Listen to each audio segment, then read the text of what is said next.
한국형 극초음속 미사일이 제작을 마치고 내년 시험 발사에 나선다. 미래 전쟁 흐름을 바꿔놓는다는 게임 체인저라 불리는 극초음속 미사일을 한국이 개발을 완료하고 시험 발사를 한다는 놀라운 소식이 전해졌습니다. 지난 10일 국방과학연구소는 연내 한국형 극초음속 미사일 하이커 시제품 제작을 마치고 내년 시험 발사에 나선다고 했습니다. 극초음속 미사일은 마하5 이상의 속력을 내는 미사일로 마하5의 극초음속 미사일을 서울 상공에서 발사하면 250km 떨어진 평양까지 1분 15초가량이면 도달합니다. 속도가 엄청 빠른 데다가 비행 중 별도의 비행체를 분리하거나 궤도를 수정하며 변칙적으로 비행하기에 요격이 쉽지 않다고 했습니다. 그런데 한국이 이 무시무시한 위력의 극초음속 미사일을 시험 발사하는 시점과 전력화시키려는 전략에서 섬뜩함을 느낀다며 주변국들을 놀라게 하고 있습니다. 지금부터 한국형 극초음속 미사일에 왜 모두가 놀라는지를 자세히 살펴보겠습니다. 북한이 지난 2021년 9월 극초음속 미사일 화성 8형 시험 발사를 했다고 주장하고 지난 1월 두 차례 자강도 일대에서 동해상으로 발사한 미사일도 극초음속 미사일이라고 주장했습니다. 한국 국방부는 북한이 주장한 미사일 사거리, 측면 기동 등의 성능은 과장됐다라고 분석했습니다. 일각에서는 북한이 극초음속 미사일을 개발하고 시험 발사할 때 우리는 뭐 했냐고 하자 우리 국방부는 벌써 20년 전부터 극초음속 미사일을 연구했다고 밝혔습니다. 실제로 한국은 2004년부터 관련 기술 개발에 돌입해 국방과학연구소는 HCM 추진 기술인 스크램제트 엔진의 원천 기술인 액체 램제트를 2007년 완성했습니다. 이후로 꾸준히 개발해 지금 공대지 초음속 미사일 개발이 빠르게 진행되고 있다라며 개발이 완료되면 운용 예정인 4.5세대 전투기 KF-21 보라매에 탑재될 예정이라고 했습니다. 한국형 극초음속 미사일에는 국방과학연구소, 현대로템, 하나에어로스페이스, 카이스트, 한국항공우주연구원 등 국가기관과 기업들이 총력을 다해서 만들고 있습니다. 지금 북한이 개발했다고 주장하는 극초음속 미사일은 땅에서 발사하는 탄도미사일 기반으로 높이 올렸다가 떨어져 대기권에 진입해 떨어질 때 속도가 떨어지는 형태라고 했습니다. 이 같은 경우 최고 속도는 물론 기동이 둔탁해질 수밖에 없다고 했고 또한 땅에서 발사하는 지대지 미사일인 만큼 발사 위치가 바로 드러난다는 약점이 있다고 했습니다. 하지만 한국형 극초음속 미사일은 북한과 차원이 다르다고 했습니다. 극초음속 미사일은 순항미사일과 탄도미사일로 나뉘는데 지금 한국군이 주력하는 것은 전투기에 장착이 가능한 순항미사일이라고 했습니다.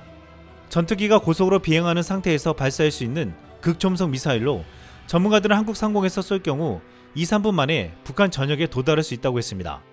하늘에서 쏘는 만큼 기습 공격이 가능하기에 훨씬 더 위력적이라는 것입니다. 또한 더욱 중요한 것은 지금 이것을 우리 기술로 만드는 KF-21에 탑재한다는 것입니다. 여기에서 KF-21이 당초 예정보다 6개월이나 앞당겨 이달 말에 실전용 임시 적합성 시험을 받고 KF-21 보라매 양산이 내년에 들어갈 것이라는 소식이 전해졌습니다. 또한 여기에 더해 11 KF-21 시제기에 미사일을 장착하는 모습이 주목을 받았습니다. KF-21 시제 1호기에 미티어 중장거리 공대공 미사일과 AIM-2000 단거리 공대공 미사일의 더미를 장착하는 무장시연이 언론에 처음으로 공개되었습니다. KF-21 동체 하부에 미티어를 장착하는 데는 약 5분, 날개 끝부분에 AIM-2000을 장착하는 데는 약 3분이 걸렸습니다. KF-21 동체 아랫부분에 장착되는 중거리 공대공 레이더 미사일인 미티어는 마하4 이상의 속도로 최대 300km까지 날아가 적 전투기를 파괴할 수 있습니다. 또한 KF-21에는 한국판 타우러스라 불리는 장거리 공대지 유도 미사일도 탑재될 예정입니다. 여기에 만약 내년 시험 발사라는 극초음속 미사일까지 장착이 된다면 KF-21의 전투력은 막강해질 것으로 전망되고 있습니다. 지금 KF-21의 개발 속도에 맞춰서 극초음속 미사일까지 개발되고 있는 상황은 한국의 치밀한 전략이 제대로 맞물려 돌아가고 있다는 것을 보여주고 있습니다. 이에 지금 폴란드가 KF-21 사업에 인도네시아 대신 분담금을 지불하고 공동 개발국으로 참여하겠다는 의사를 밝히고 위기감을 느낀 인도네시아가 미납된 분담금을 내겠다며 4달까지 계획을 알려주겠다고 하는 것은 이렇게 한국의 체계적이고 전략적인 개발 과정을 인지하고 있기 때문으로 해석하고 있습니다. 또한 한국은 극초음속 미사일뿐만 아니라 세계 최초로 극초음속 미사일을 활공 단계에서 잡을 수 있는 유도탄을 개발하겠다고 했습니다. 우리 군은 우선 기존 LSM 유도탄보다 요격 고도가 향상된 고고도 요격 유도탄, 공력 비행 미사일을 요격하는 활공 단계 요격 유도탄을 내년부터 2035년까지 2조 7,100억 원을 들여 세계 최초로 확보할 계획을 세우고 있습니다. 방사청은 이 사업을 통해 극초음속 미사일을 활공 단계에서 요격할 수 있는 유도탄을 세계 최초로 확보할 수 있을 것으로 보고 있습니다. 지난해 4조 원 규모의 천공투를 구입한 UAE는 LSM에 이어 상사정포를 막기 위한 한국형 아이언도메까지 큰 관심을 가지고 있다고 했습니다. 과거 미국의 패트리어트 미사일과 사드에 의존했던 한국은 이제 우리 손으로 미사일 요격 체계를 완성해가며 수출 시장에서도 주목을 받고 있습니다.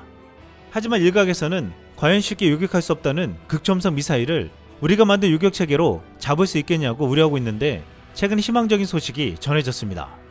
최근 우크라이나군이 미국에서 지원받은 패트리어트 미사일로 러시아의 극초음속 미사일을 격추했다고 주장했습니다.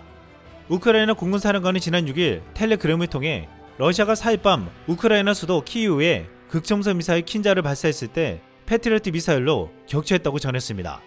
극초음속 미사일 킨자는 미그 31 전투기에 의해 발사된 것이라고 말했습니다. 미 국방부가 9일 이를 사실로 확인해주면서 놀라운 사건으로 여겨지고 있습니다. CNN은 지난 7일 우크라이나 측의 킨자 요격 발표가 나왔을 당시 패트리엇 대공 시스템이 러시아의 가장 최신 미사일 중 하나를 격추했다는 주장은 15개월째인 이번 전쟁에서 주목할 만한 순간이라며 패트리어트 시스템으로 킨자를 파괴됐다면 러시아의 차세대 무기 중 하나의 능력에 의문이 제기된다라고 평가했습니다. 킨자 미사일은 최대 사거리가 2000km에 이르고 음속의 10배로 날아가 격추가 매우 어려운 것으로 전해졌는데 러시아는 킨자 등 자국의 극초음속 미사일은 재래식 방공망으로는 요격이 불가능하다고 주장해왔습니다. 하지만 이를 격추했다는 것은 놀라운 뉴스로 미 패트리어트 미사일 시스템의 위력을 제대로 보여주었습니다. 러시아 푸틴 대통령은 지난 2018년 3월 국정연설에서 처음으로 극초음속 미사일 킨자의 존재를 거론하며 6개 차세대 무기 중 하나로 기존의 모든 대공 및 대미사일 방어 시스템을 극복할 수 있다라고 큰소리쳤습니다. 이를 가지고 미국의 MD 미사일 방어 체계를 무력화시킬 것이라고도 말했습니다. 하지만 이번에 격추되면서 아직 미국의 미사일 방어 체계를 넘지 못하는 것으로 확인되었는데 러시아의 킨자는 아직 기술적으로 완성 단계에 이르지 못한 것으로 추정되고 있습니다. 현재 극초음속 미사일 개발에 성공한 국가는 공식적으로 러시아와 중국밖에 없습니다. 러시아의 킨자이 미완성으로 보이기에 중국의 미사일 또한 실전에서 제 역할을 할지 의문이 제기되고 있습니다. 한국은 지금 극초음속 미사일을 비롯해 SM-2까지 미래 전쟁의 게임 체인저가 될 창가 방패를 모두 만들고 있습니다. 그 과정에서도 극초음속 미사일을 개발하여 우리 손으로 만든 KF-21에 장착해 우리 상공을 지킬 수 있다는 것은 정말 놀라운 성과라고 했습니다. KF-21은 최초 4.5세대 전투기로 개발한다고 하자 다른 나라에서는 6세대 전투기를 개발하는데 지금 뭐하는 거냐는 비판의 목소리가 나온 바 있습니다. 하지만 이런 비판의 목소리가 나올 때 한국의 개발진은 4.5세대 전투기에서 추후 스텔스기 6세대 전투기까지 진화할 수 있게 준비하며 치명적인 한국형 미사일까지 개발해 장착할 준비를 하고 있었습니다. 이상 쓸망이었습니다.